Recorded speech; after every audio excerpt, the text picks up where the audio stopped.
Olá pessoal, bom dia. A gente vai começar hoje o nosso 40º Target Talks com a presença do nosso professor André Goma. Deixa eu só mandar uma mensagem para o professor.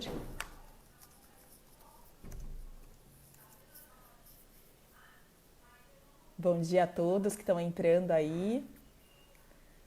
Esperar o professor. Bom dia, pessoal. Só mais um momentinho que eu entrei um pouquinho antes para a gente organizar a entrada aí de todo mundo e do professor.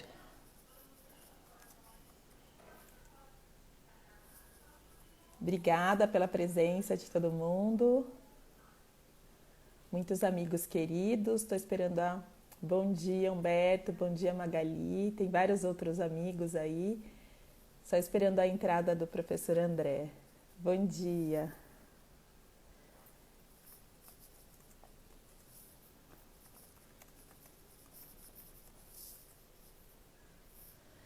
É uma referência, não podia deixá-la de trazer aqui. Só um minuto, que é a primeira vez que o professor vai usar o Instagram. Então a gente está só aguardando a entrada dele aqui. Por isso que eu entrei um pouquinho antes. Ah, isso, professor, exatamente. Eu já convido o senhor para participar.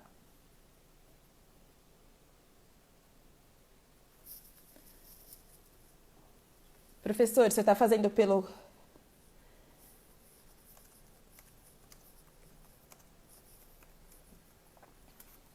Eu acho que eu esqueci de falar um detalhe para o professor, que tem que ser pelo celular. Porque o Instagram ainda ele não deixa fazer pelo computador. Professor, é possível? Desculpa.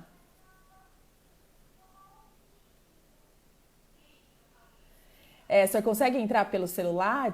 Porque pelo laptop ainda não faz pelo Instagram. Desculpa, professor. Foi um detalhe, isso é uma falha minha, pessoal. Só mais uns minutinhos. Tem que ser pelo celular. Desculpa, professor. Bom dia a todos. Bom dia, Meire, a Leia. Tem várias pessoas conhecidas aí. É uma pena que vai passando super rápido e a gente não consegue falar com todos, mas hoje a gente vai ter a oportunidade de receber o professor André, que está na Universidade de Harvard, mas vai nos dedicar um pouquinho do seu tempo para a gente falar um pouquinho aqui com vocês.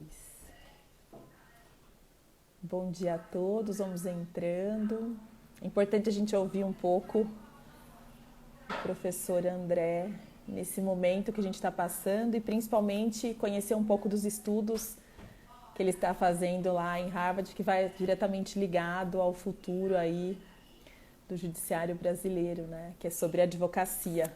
Como a gente tem falado nos últimos tempos, os advogados são peças essenciais aí para que a gente consiga fazer funcionar essa desjudicialização. Oi, Leia, a gente está conseguindo bem pelo Instagram. Na verdade, foi uma falta de cuidado minha mesmo, que não avisei o professor que teria que ser pelo celular. Mas funciona bem, a gente tem conseguido. Inclusive, baixar depois desses vídeos, estão todos lá. Bom dia a todos que estão entrando aí. Obrigada pela consideração de todos. Já temos 20 pessoas, só mais um momentinho. Obrigada, professor.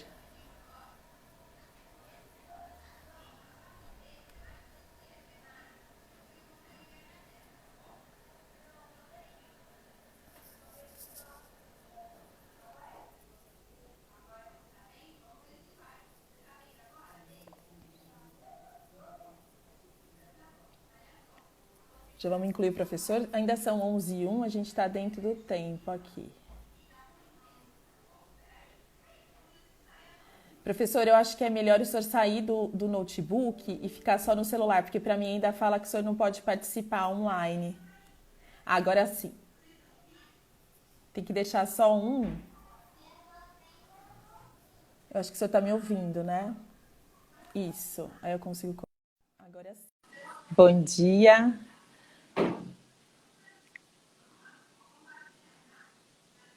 Bom dia, pessoal. Super em ponto, 11h01. E a gente está aguardando aí a entrada do professor André. Sim, Humberto, uma lembrança super boa do prêmio, né, do CNJ. Olá, professor, desculpa. Imagine, eu que peço desculpas. É a primeira vez que eu faço um live no Instagram e confesso que até 2 dias atrás eu nem estava conectado no Instagram. Então, Sim. E tinha vários homônimos lá, né, professor? alguns até um pouco perturbadores, mas tudo bem.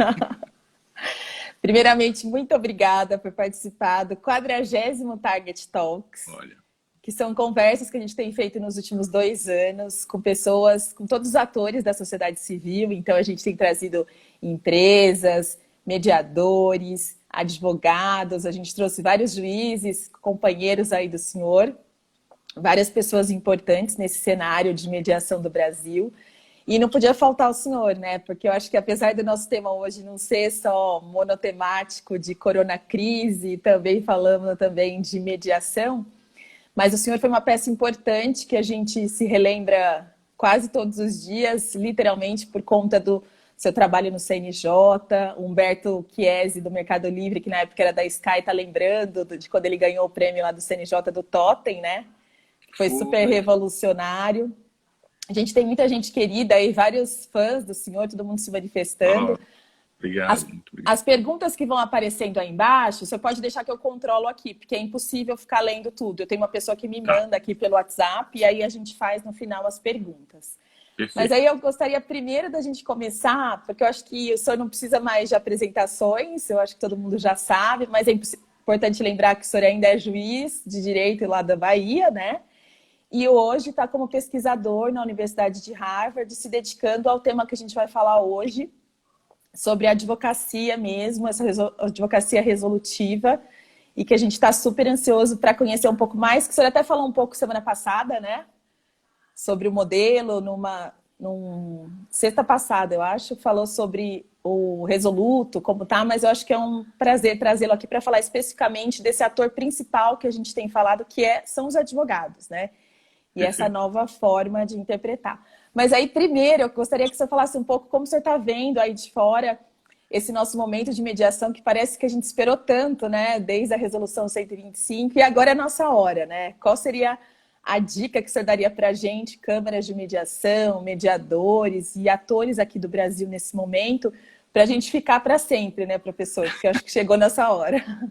Eu espero que sim, né? Eu espero que sim. Eu confesso que eu tenho poucos dados para poder Sim, indicar o que está acontecendo no Brasil. Até eu estou praticamente há 3 anos fora, né? sim, E em função disso, eu não estou acompanhando muito de perto qual é o volume de casos que está sendo encaminhado para mediação no sim, Brasil. Eu adoraria que, inclusive, compartilhassem comigo, se alguém tivesse esses dados, mas a minha percepção é de que ainda são relativamente poucos.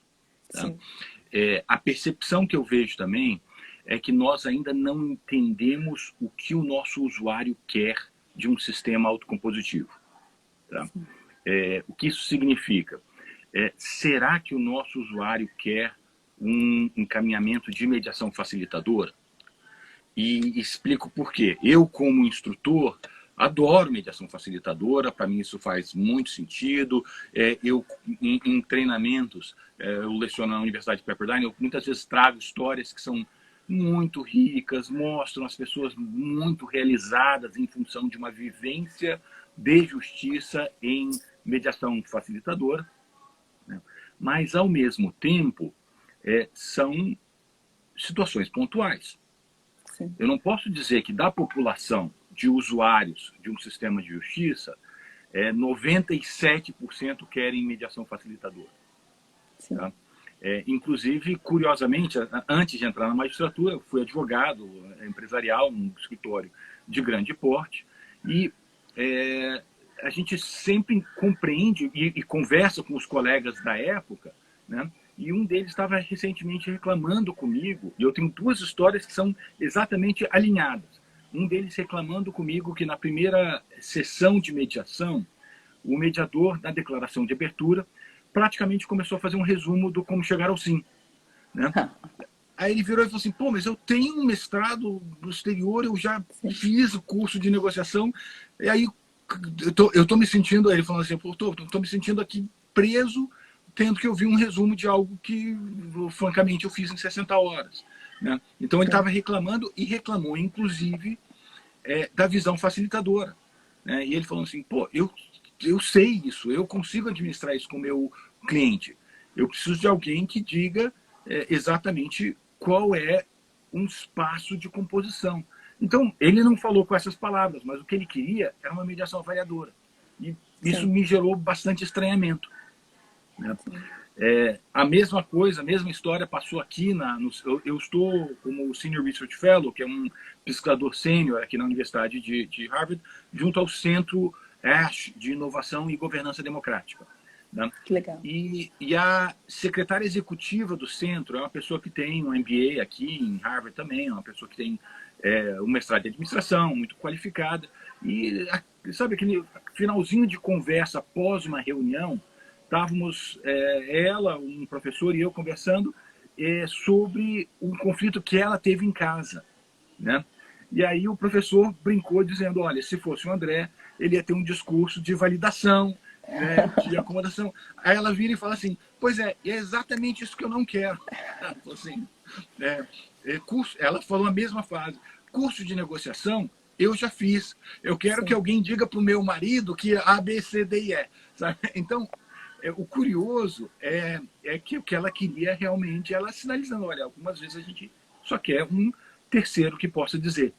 Então, o que eu estou comentando isso? É porque nós, de fato, temos muita dificuldade no modelo brasileiro de compreender qual é o valor público que nós temos num sistema de justiça. E o que é isso? Quando a gente fala em valor público, né, o que a gente está falando? A gente está falando do valor com o qual a instituição contribui com a sociedade. Então, para explicar isso, eu uso um exemplo do próprio professor Mark Moore, né, de uma bibliotecária aqui em Massachusetts, que, vendo crianças brincando na biblioteca, umas crianças de 4, 5 anos, olhou e falou assim, olha, criança de 4 anos não é alfabetizada. O que ela está fazendo aqui na biblioteca? Né? Aí ela notou que a verdade é que aquelas crianças estavam indo para a biblioteca, aproveitando um espaço de 1 hora entre a escola e o horário que os pais buscavam, e tinha um pai que congregava todos, mas fazendo um grupo de 10 crianças, 12 crianças. Né? Aí a bibliotecária olhou e falou assim, olha, se eu entendo que o meu papel é emprestar livros, eu tenho que despachar todo mundo para casa. Olha, vão para casa, porque aqui não é lugar de criança de 4 anos de idade.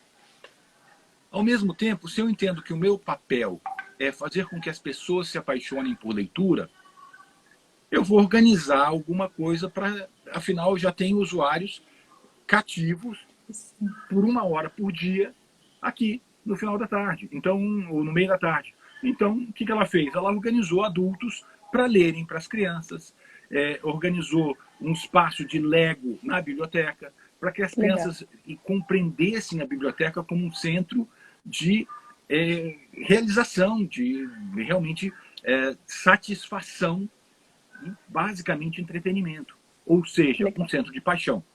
Né? E por que isso é tão importante? Porque o valor público ali, ela transformou, e não foi o governador, não foi o prefeito, né? Ela transformou o valor público do centro da biblioteca em um local onde as pessoas se apaixonam por leitura.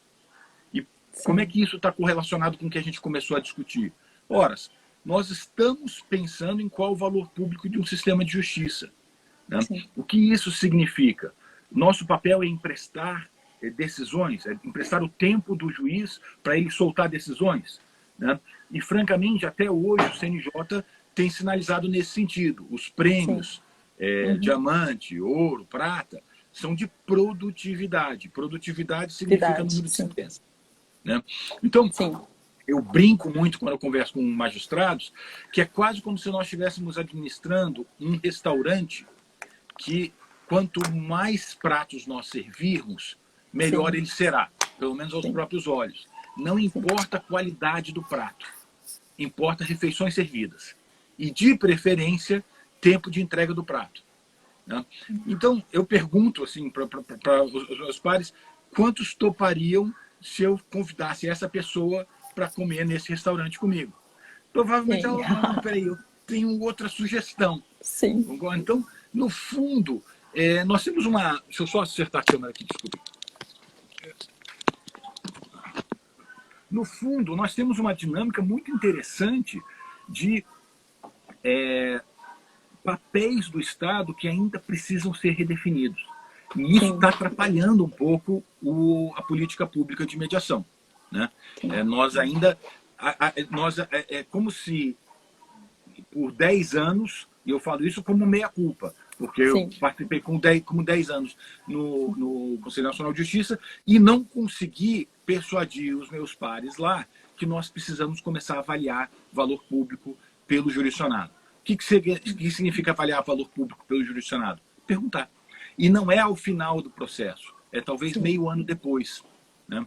Então, hoje, quando a gente fala de número de processos e grau de resolutividade, a gente confessa que nós ainda estamos num sistema que tem muito a crescer. E como eu comentei, eu não consegui esses dados. Tá? Conversando com o ministro Buzzi, com o conselheiro Henrique Ávila, né? Assim, qual é o número de casos que está sendo encaminhado para a mediação e com que grau de retorno satisfatório. Né? Muito pelo contrário, o que a gente tem notado é muita gente com muita resistência ao encaminhamento pelo 334, pelo artigo 334 do Código de Processo Civil, e, ao mesmo tempo, uma dificuldade técnica do CNJ de adaptar o PJE para um encaminhamento automático, que foi a solução que foi proposta há 5 anos já, na época que nós estávamos lá. Né? Então, a pessoa dá entrada pelo PJE. Então, não precisa passar pela mão do juiz. Já liga com o Cadastro Nacional de Mediadores, que foi criado à época, tá? E já encaminha automaticamente para a escolha. Então, não tem muito gerar essa faculdade, mas, ao mesmo tempo, eu entendo a dificuldade que o CNJ está tendo, tanto que nós temos o CNJ tem um número de programadores muito reduzido, né? E um sistema que de cascatas, né? O chamado waterfall, de gestão. Então, eu compartilho explicando que, olha, quando nós desenvolvemos o sistema de mediação online, que é o mediação digital, né, a proposta, de novo, isso tem 5 anos quase. 5 anos. Era um sistema que usasse inteligência artificial e já tinha os primeiros mecanismos lá sugeridos. Né? O pessoal do desenvolvimento vira e fala, olha, a gente vai precisar de 1 ano e meio para desenvolver esse material. Ok, 1 ano e meio já significa final de gestão. Então, quando entrega o produto está entregue numa fase de testes, de reparos e assim por diante, e politicamente está num momento em que não dá para fazer mais mudança. E aí vem a nova gestão e fala, olha, tem esse sistema defeituoso que a gente precisa consertar. Volta para os desenvolvedores e os desenvolvedores falam, tá bem, eu preciso de 1 ano e meio para consertar. E aí volta o mesmo ciclo de improdutividade. Então, no fundo, assim, hoje nós estamos com esses grandes desafios no Brasil. Né? Eu tenho minhas dúvidas se nós precisamos de mais capacitação ou se precisamos entender melhor quais são as demandas de capacitação. E o que são demandas de capacitação? Basicamente, ouvir do usuário o que ele está sinalizando. E eu digo que provavelmente muitos usuários têm demanda de um negociador mestre, ou um avaliador neutro preliminar, ou até mesmo uma mediação avaliadora. Né? Mas a gente precisa aprender o que nós precisamos saber. Então, no fundo, a gente está num momento em que nós não sabemos o que não sabemos, que é o pior momento do mundo, quando a gente começa a pensar em novos passos de política pública. O CNJ agora, me parece que vai lançar, só agora, a nova versão do sistema de mediação digital, né, que vai se aproximar muito do consumidor.gov, que é uma mudança muito positiva. Isso aqui permite que nós saibamos com mais agilidade quais são os pontos de aprendizagem. E Sim, espero que agora, acho que talvez isso mude bastante. Mas isso não necessariamente vai gerar mais encaminhamento de casos para mediadores, né? sim. E provavelmente vai resolver um número de demandas de uma forma mais simplificada.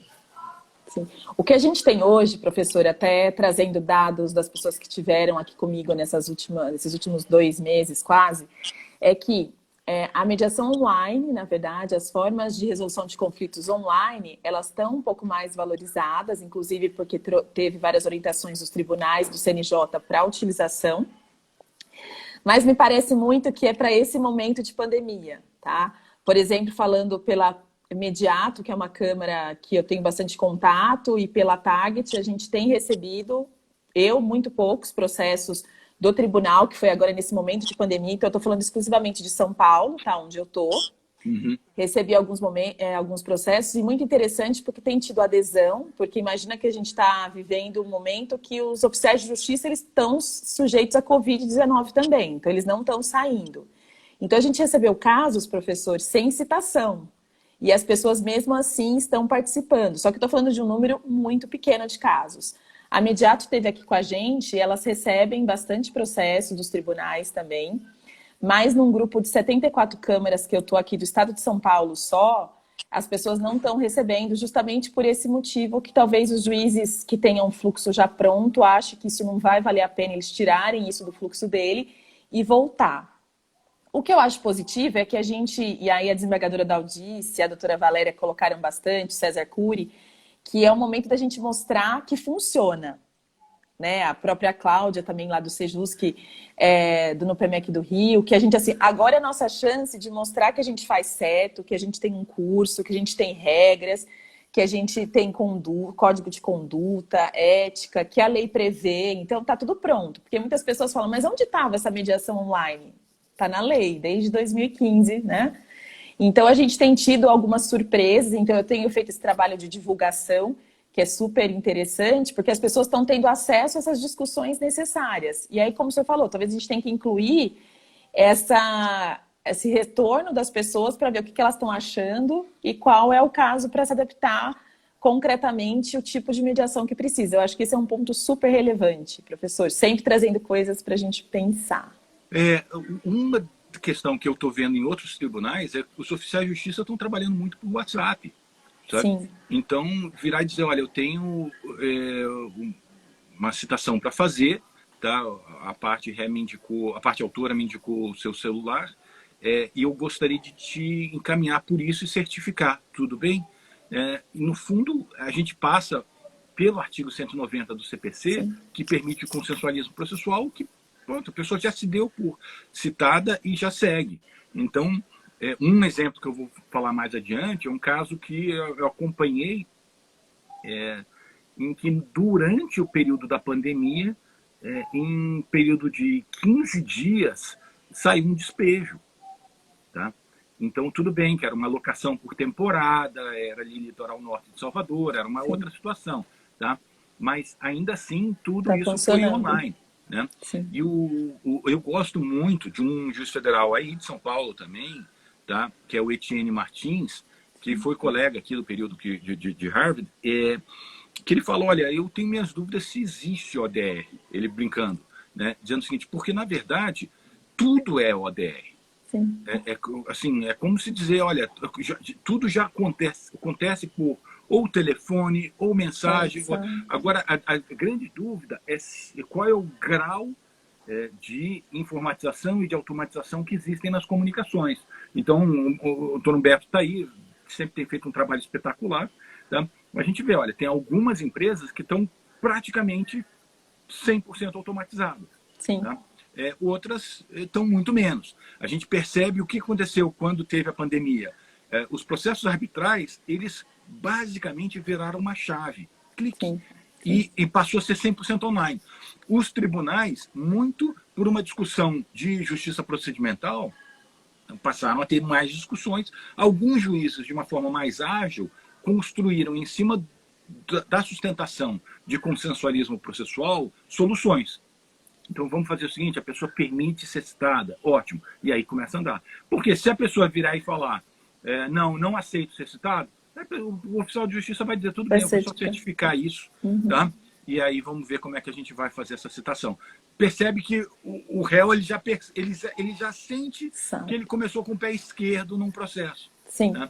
E ele não está sendo pressionado para isso, ele está só sendo cobrado, vamos dizer assim, um ato de cidadania, que é Sim. verdadeiramente poupar um risco do oficial de justiça, como a senhora bem falou. Tá? Então, a verdade é que a gente tem que começar a pensar em termos de para onde crescemos, e eu tenho minhas dúvidas se esse movimento é um movimento que tem retorno. Né? Eu tenho acompanhado bastante as discussões, principalmente de mercado financeiro, né? e como as empresas de gestoras de bens imóveis estão tendo muita dificuldade de sinalizar aumento de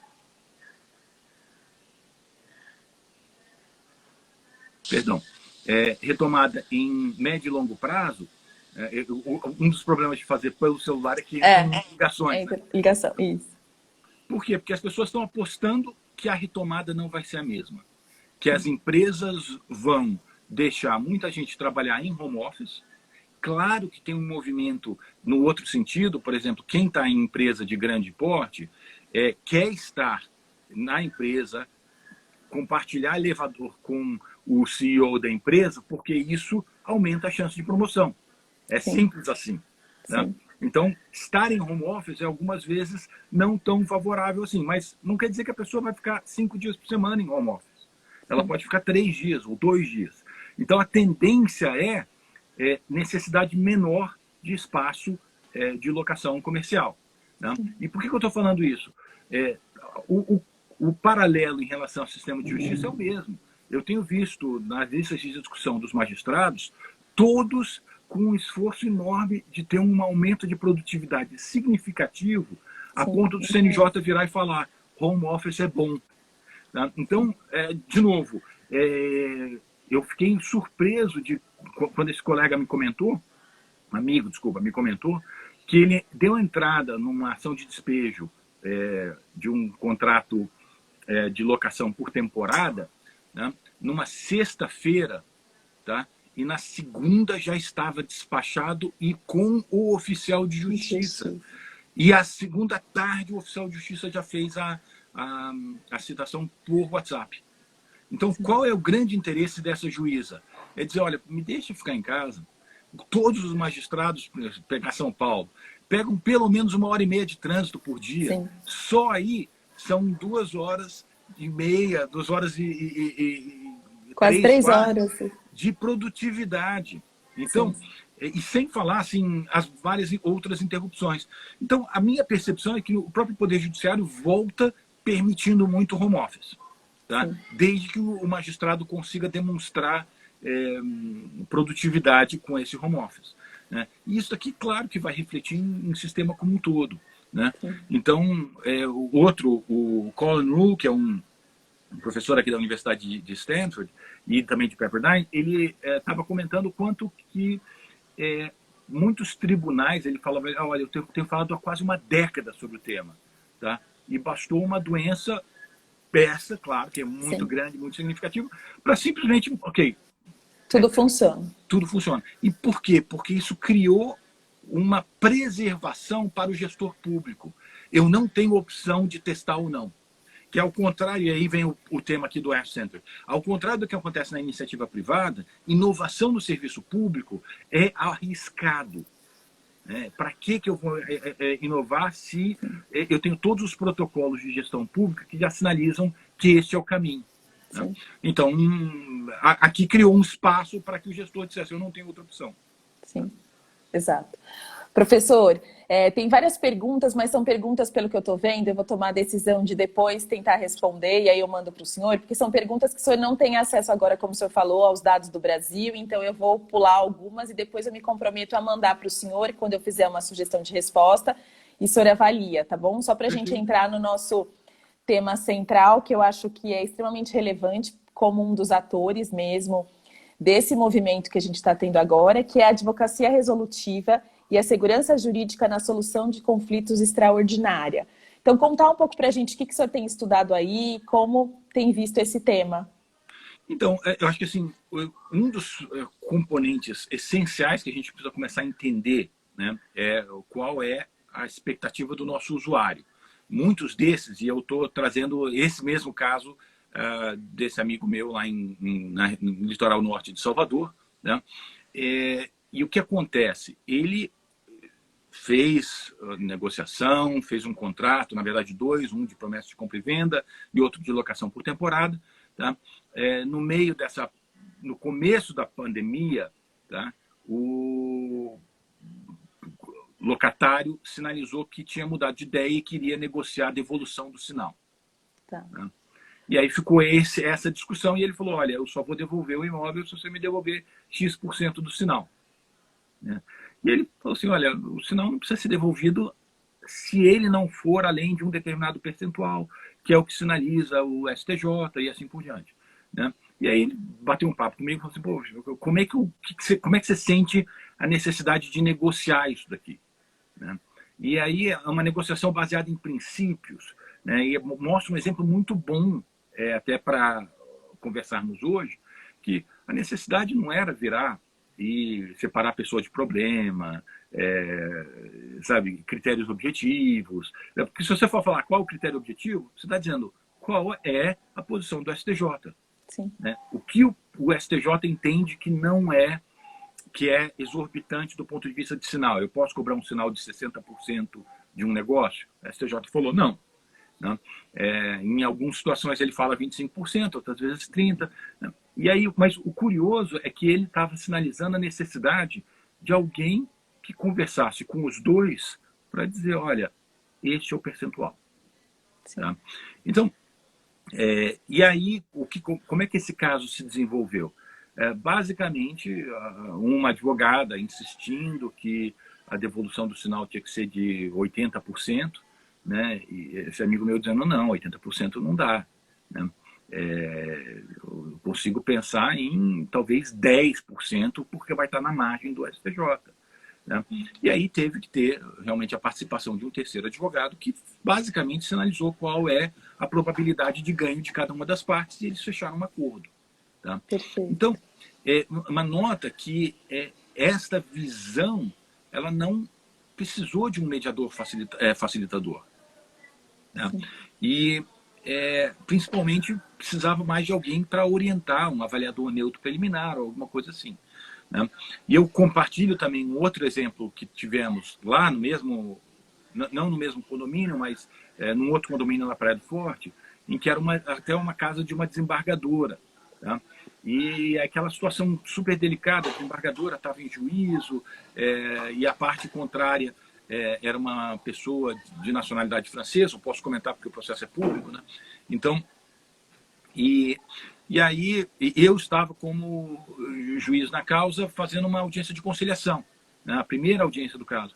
Eu virei para os advogados, todos muito qualificados, e perguntei para eles, olha, eu queria que anotassem num pedaço de papel qual é a probabilidade de ganho que os senhores acreditam que tem nesse caso. Tá? Aí os dois anotaram num pedaço de papel e me entregaram. Aí eu olhei, somei e falei assim, olha, eu tenho uma notícia boa, tá?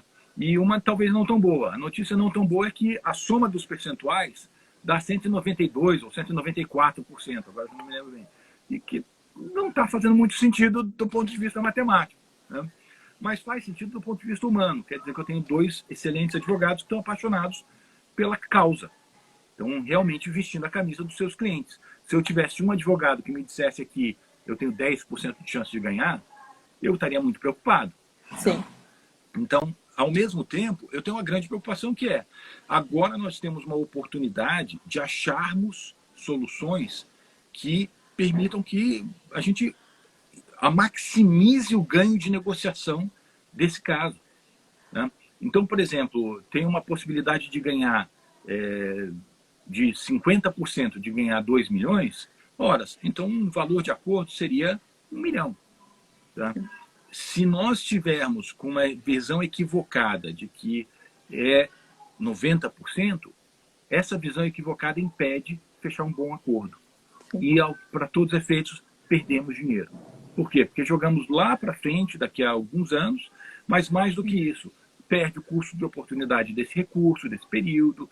E eu não falei, mas está implícito, todos ali já são pessoas com mais de 60 anos de idade e que quem tem mais de 60 anos de idade, eu falo isso que, assim, daqui a uma década, um pouquinho mais, eu já estou lá, né? Quando a gente vai chegando perto do final da segunda parte das nossas vidas, a gente quer negócios mais seguros. Tá? A gente não quer esperar 10 anos, a gente não quer... Eu tive um aluno na Fundação Getúlio Vargas, aí em São Paulo, que certa vez, também, 60 anos de idade, falou que estava parando já de advogar litigioso, porque ele não queria advogar para que os herdeiros recebessem os honorários. E eu falei, puxa, que interessante. Então, enfim. E aí, dentro daquele caso, o que a gente falou? Olha, eu preciso que os dois conversem com um especialista em direito civil, que vai dizer para os dois qual é a probabilidade de ganho em cada um, e vai sentar com os dois e entabular algum tipo de acordo. Então, o curioso aqui, que não foi encaminhado para uma mediação, foi encaminhado para um avaliador neutro de direito. Tá? E não deu outra. 3 semanas depois eles já tinham fechado o acordo. Fez o acordo. Né? Por quê? Porque o que eles precisavam talvez era um nudge, um empurrãozinho em relacionado à compreensão e, sobretudo, valorização do advogado. Porque o advogado, quando diz eu tenho 92% de chance de ganhar, ele não está errando, ele está acertando. Né? Porque se ele não está pensando em todas as opções de ganho dele ou dela, ele provavelmente está deixando de prestar um serviço. Né? E o que a advocacia resolutiva apresenta? Apresenta exatamente essa visão, tá? Primeiro, de que o valor público de um sistema de justiça não é entrega de sentença. Tá? Do mesmo jeito da biblioteca, o valor público de um sistema de justiça é um espaço no qual as pessoas vão se encantar com formas construtivas de resolução de disputa. Tá? Conversando com alguns professores aqui da Kennedy, eu estava compartilhando uma ideia que é o tema da pesquisa aqui, né? Que é o seguinte, vamos pegar o que nós, sociedade, tá, fizemos com os divórcios na década de 70. Era o divórcio com culpa. Tá? Quando a gente pensa em divórcio com culpa, a gente olha, bota a mão na cabeça e fala, meu Deus, o que o pessoal tinha na cabeça de aceitar um processo rústico, grosseiro como o divórcio com culpa? Será que ninguém via que as pessoas iam passar o resto das suas vidas brigando, não em função do tema em si, mas em função do próprio processo? A pessoa virar e falar assim, ela me acusou disso, ele me acusou daquilo. Será que a gente não via que o sistema trazia um amargor que ia durar para o resto das vidas das partes? Então, quando a gente olha na década de 70, a gente bota a mão na cabeça e fica pensando, pô, erramos feio. Né? E hoje? Onde é que a gente está errando feio? Né? A pergunta nós ainda estamos excessivamente centrados numa visão processualista do conflito. O conflito começa com a citação vale, tá? Sim. E termina com arquivamento. E não é verdade. Claro que não é verdade. Tá? Então vamos pegar um exemplo, um de alienação parental, tá? E o outro de violência doméstica. Tá? Alienação parental, mesma coisa, mão na cabeça. O que a gente está achando solução? O juiz dando bronca no pai alienante, tá? O juiz aplicando multa no pai alienante, o juiz, francamente, encaminhando para uma mediação facilitadora. Tá? A mediação facilitadora ajuda? Ajuda. Tá? Agora, quais são os índices de resultados em relação à mediação facilitadora? Nós não sabemos. Por quê? Francamente, porque nós estamos num restaurante que ainda mede refeições servidas. Tá? A minha aposta, a minha experiência como magistrado, é que isso não é tão positivo. Tá? Por quê? Porque tem alienação, tem um momento de calmaria e depois retorna. Sim. Tá? Então, o que eu tenho visto que funciona muito bem, né? Quando as pessoas, todas as partes envolvidas, começam a perceber e compreender os efeitos de longo prazo da alienação. Tá? O que a alienação parental causa para os filhos? Os filhos rompem com os pais quando chegam na idade adulta. Ou rompem ou esmaece significativamente a relação. E não é só com o pai alienante. Muitas vezes é com o pai alienado, dependendo da resposta do pai. Então, no fundo, o que a gente tem começado a experimentar sem respostas também, porque ainda não começamos a fase de testes, isso é fundamental, né? O que acontece se a gente começa a mostrar entrevistas de filhos que foram alienados, sendo entrevistados na idade adulta. E a pessoa dizendo, olha, hoje eu não consigo me relacionar com os meus pais. Por quê? Perfeito. Porque passei a infância inteira acompanhando briga dos dois. Eu quero distância disso. Eu acho que eu não merecia isso. Então, esse aprendizado de, olha, se eu não mudar minha conduta agora, eu vou perder a minha filha para o resto da vida, é um aprendizado que a gente tem que ter durante o processo. Isso, e aí, sim. de novo, o sistema de justiça tem que ter um espaço no qual os indivíduos vão aprender formas construtivas de resolução de disputa. Tá? Ou seja, nós temos que pivotar significativamente os papéis do judiciário para ser um centro de aprendizagem e não um centro de imposição. Não é um alter ego da sociedade. Tá? Realmente é um centro de harmonização da sociedade. Tá? Bom, e a mesma coisa em relação à alienação, desculpem, violência doméstica. Tá? Os exemplos que estão mostrando resultados, tanto na Espanha como no Brasil, são os exemplos que trazem grupos de discussão, de aprendizagem, em que os agressores, e praticamente são todos homens, né, aprendem novas formas de se relacionar. E aprendem que, olha, como vou lá, violência física com violência moral, não vale. É violência do mesmo jeito. Então como é que a pessoa vai aprender a não agredir moralmente? Verdadeiramente aprender formas construtivas de resolução de disputa. Né? E aí eu boto a mão na cabeça dizendo, olha, é papel do Estado, sim. Né? Mas isso aqui é para o sistema de saúde, é trabalho de psicólogo. Não, não é trabalho de psicólogo. Tá? Do mesmo jeito que quando eu brinco, quando eu estava conversando recentemente com um ministro sobre isso, um ministro do STJ, né? e ele falou, isso aqui não é trabalho de psicólogo. Eu falei, ministro, eu chego em casa, minha esposa está aborrecida, está com cara de aborrecida, e ela vem e eleva o tom comigo, por algum motivo, tá? Dizendo, que história é essa de A, B e C? Só que eu chego em casa às 10 horas da noite do trabalho. Tá? Então, eu posso interpretar que ela realmente está brincando comigo em relação a B e C, ou ela pode simplesmente estar pedindo, olha, André, eu estou sentindo falta da nossa convivência. Né? E isso aqui eu posso trabalhar e dizer, olha, vamos dois, por causa desse tema, para uma psicóloga, terapia de casal, ou posso simplesmente eu assumir e fazer esse trabalho, dizendo, olha, eu estou vendo que você está chateada hoje, eu queria muito ter chegado mais cedo. Tá? Tive esse problema. Tá? E aí tem uma resposta construtiva ali. Tá? E eu estou comentando isso por quê? Porque nós temos esses desafios no dia a dia. Isso não é trabalho de psicólogo, é trabalho do ser humano. Agora, essa aprendizagem de resolução de disputa é algo que nós podemos terceirizar ou incorporar. Nossa experiência, tanto no CNJ, com as oficinas de parentalidade, foi muito positiva. A gente estava convolando de 80% a 90% dos divórcios litigiosos e consensuais. Por quê? Com uma oficina de treinamento e capacitação em parentalidade por um dia. Tá? Então, com isso, a gente começa a perceber que tem muitos caminhos. Né? Um dos passos, e aí chegando ao ponto da advocacia resolutiva, tá? É que a gente precisa realmente redirecionar a atuação do advogado para que, ele faça uma análise objetiva de probabilidade do êxito, não necessariamente sozinho, mas ele pode contar com o auxílio de outros advogados que vão ter essa visão. E para isso precisa ter conhecimento da matéria de fundo. Né? Ainda, identificação apropriada dos interesses reais das partes.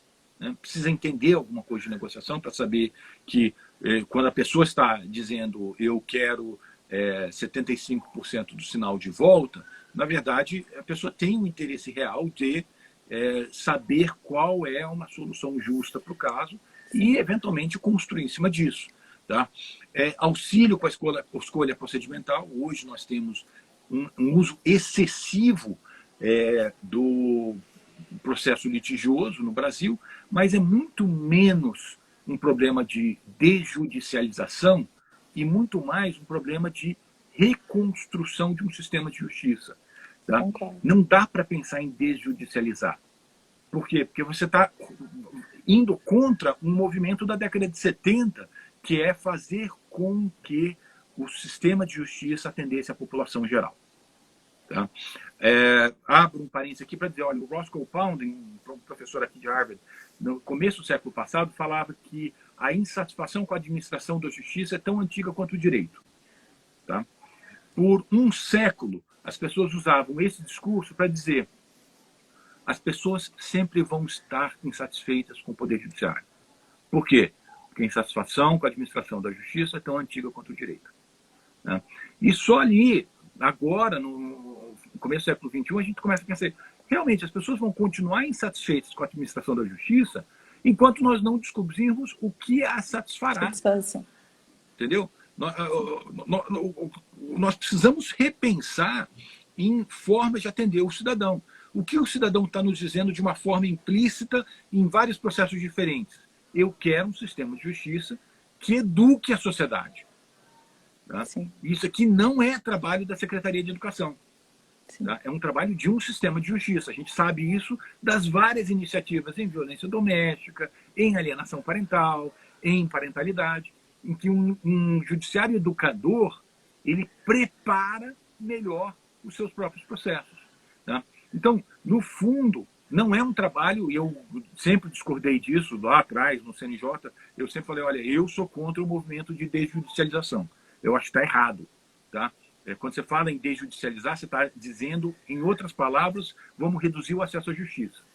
Tá? Acho que a gente precisa pensar em uso adequado do sistema e redefinição do valor público de um sistema de justiça. Tá?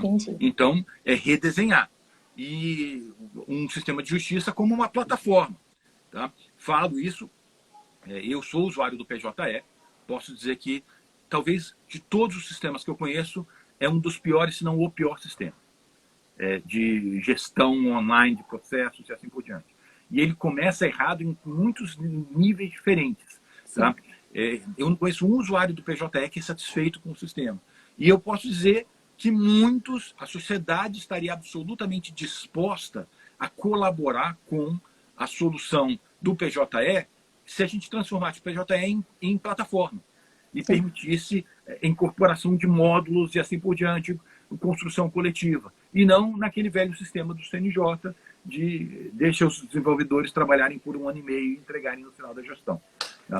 Então, de fato, recentemente foi feito algo semelhante a isso, ainda mais centralizado do que eu acho devido, mas a principal preocupação é que se a gente criar espaços para o judiciário como educador, tá, por meio dessa plataforma, certamente a sociedade civil vai apresentar mecanismos de aprendizagem. Tá? Então, e até mesmo faço uma consulta muito informal, imagina, doutora Aline, se fizesse uma abertura, um edital de abertura para dizer aquelas plataformas e centros que gostariam de oferecer capacitação online, que fosse incorporada no PJE, quantos teriam interesse? Não remunerado. Muitos vão ter interesse, porque isso aqui é uma forma de divulgar. Né?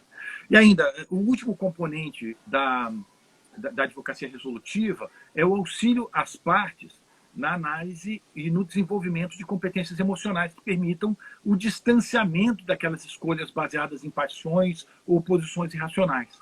O que significa isso? O advogado sabe que ele tem um cliente que está muito aborrecido. Né? Então, ele sabe também que se ele virar e falar para o cliente, olha, deixa disso, não vale a pena, vamos fechar um acordo, ou ainda convidar o cliente para uma prática colaborativa, o cliente muitas vezes vai ou romper com o advogado ou diminuir o grau de confiança no advogado. Eu quero um advogado que lute por mim até o final. Né? Então, ele encaminhar para um terceiro que ajude a examinar objetivamente e seja um catalisador para o desenvolvimento de competências emocionais do seu cliente, acaba sendo útil também. Sim. Tem várias colocações aqui, professor, que eu vou ler algumas. Primeiro, para o senhor voltar, né? Várias pessoas colocando, doutor André, volte, né? O que as pessoas estão considerando aqui é que seria, na verdade, uma construção coletiva essa nova visão, né? E aí tem uma colocação da OAB de Santana que deveria ser feito em conjunto, então faz parte de um projeto, o doutor André está desenvolvendo, ter essa parceria com as OABs, né, professor? Se quiser falar um pouco sobre isso, acho que é importante. E a capacitação deveria ser obrigatória também para advogados, juízes e promotores. Esse é um ponto destacado também. E tem uma colocação falando de um filme que A Morte Inventada, que é usado nas oficinas de parentalidade, a Cláudia colocou também, e que esse exemplo que o senhor está colocando no caso dos divórcios, que seria aquele family group que no Reino Unido é utilizado para tratar isso, né? Foram citados isso. O papel do mediador foi colocado uma ponderação. Esse papel do mediador pode pontuar as partes durante a sessão, só depende de capacitar bem os mediadores, pois a parentalidade é uma realidade que pode ser tratada sutilmente durante as sessões e assim por fim na espiral do conflito. Eu acho que são essas as principais que a gente pode resolver, colocar aqui. O que a gente poderia trazer também é como que o senhor está pensando. Acho que a gente pode falar um pouco, se o senhor me permite, a gente falar um pouco do Resoluto e do que o senhor está pensando sobre cursos, ou ainda é prematuro? Não, perfeitamente, posso compartilhar também. Um dos componentes que a gente, só respondendo duas colocações aí, um dos temas que é muito interessante é o seguinte, quanto trabalho o mediador tem durante a mediação que ele poderia estar encaminhando as partes para uma oficina. Tá? Então, vamos imaginar uma situação de divórcio. Então, para aqueles que não têm oficina de parentalidade ou não têm acesso àquela apostila que a gente desenvolveu lá no CNJ, tá? Ele tem que fazer um resumo disso durante a mediação. Ele transforma uma mediação que poderia ocorrer em 10 horas, 12 horas, muitas vezes numa mediação de 60 horas. Tá? E fica cansativo para o mediador também ter que ter a mesma conversa. Tá? Algumas vezes faz mais sentido realmente trabalhar isso em plataforma. Né? Hoje, muito da aprendizagem é feita em plataforma. Eu falo isso dando exemplo do estudo para o exame da ordem aqui nos Estados Unidos. Tá? É uma plataforma online. Tá? Engraçado que o que era 20 anos aula presencial, num anfiteatro, né? E agora é plataforma online, com uma série de questionários. Os questionários todos fazem parte de um banco de dados, então é um sistema de inteligência artificial rudimentar, que já diz qual tema de direito empresarial aquela pessoa está deficiente. Então, imagina, você estuda 10 horas, faz uma série de questionários, e a própria plataforma te diz, olha, estuda mais esse e esse capítulos. Tá?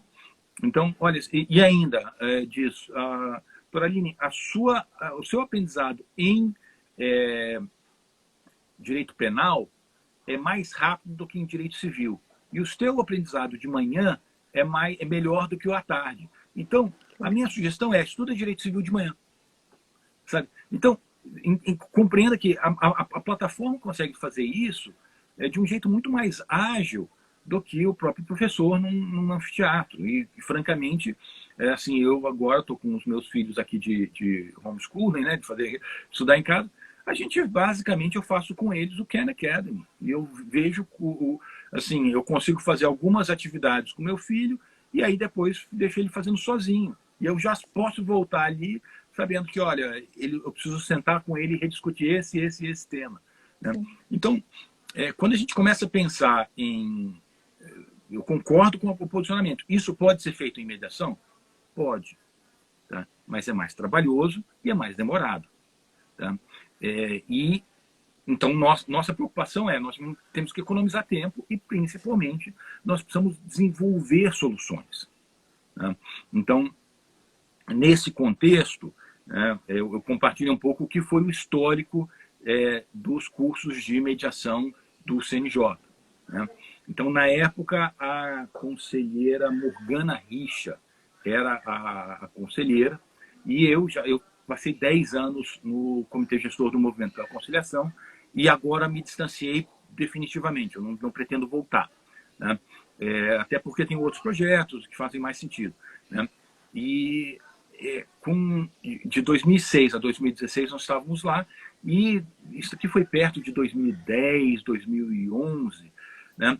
Eu sempre advogava dizendo assim, olha, é muito importante que o CNJ tenha um centro de capacitação em mediação. Tá? Aí muitos membros do comitê dizendo, não, não tem que ter. CNJ não é um centro de capacitação. A Infam é um centro de capacitação. E aí a gente dizia, não, mas a Infam é a Escola Nacional de Formação de Magistrados e não de mediadores. Tá?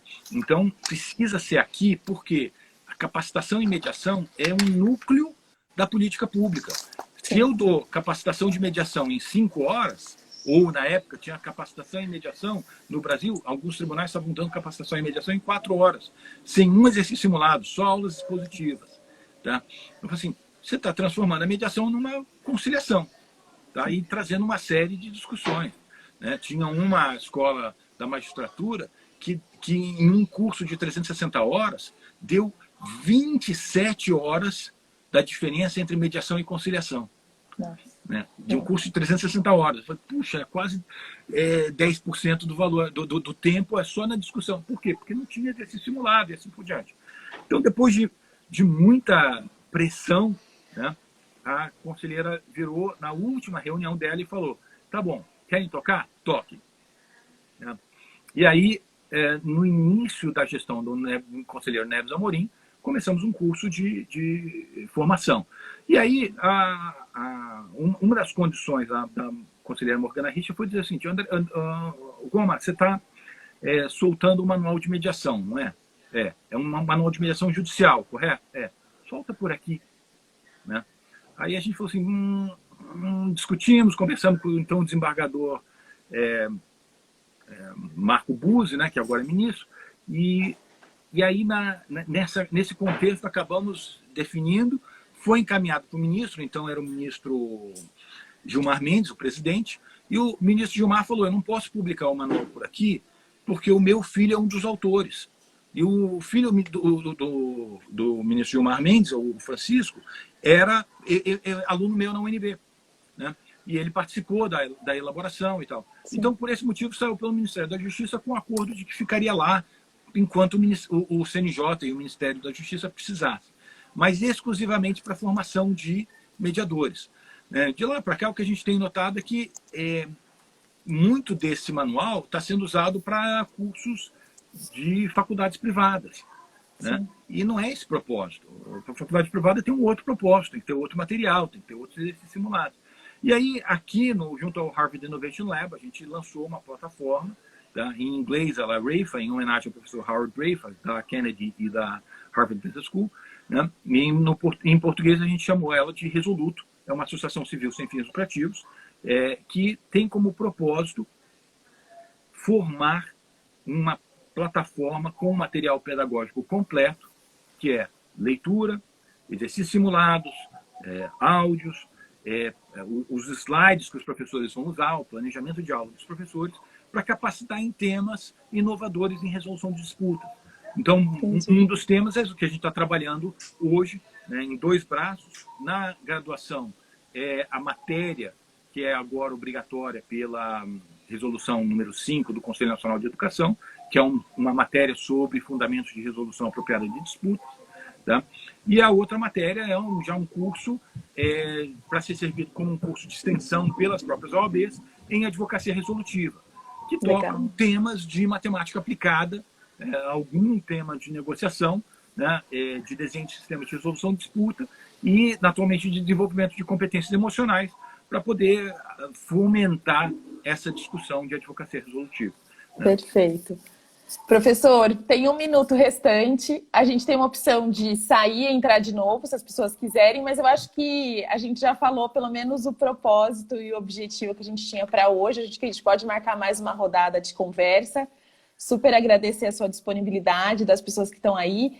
Essa live eu consigo baixar e ficar gravada e depois a gente disponibiliza. O senhor tem 30 segundos para se despedir. Obrigada por aceitar meu convite. Doutora Aline, eu que agradeço a participação de todos. Lamento não ter cumprimentado a muitos individualmente, porque eu confesso que o nome não fica disponível para mim. Não. Né? E realmente eu espero muito encontrá-los muito em breve, se Deus permitir, E se tiver alguma coisa que eu puder fazer aqui dos Estados Unidos, enquanto estou aqui, por favor, não hesitem em me contactar. Obrigado a todos, obrigado por todos aqueles que participaram e especialmente a doutora Aline pelo muito honroso convite. Obrigada, senhor.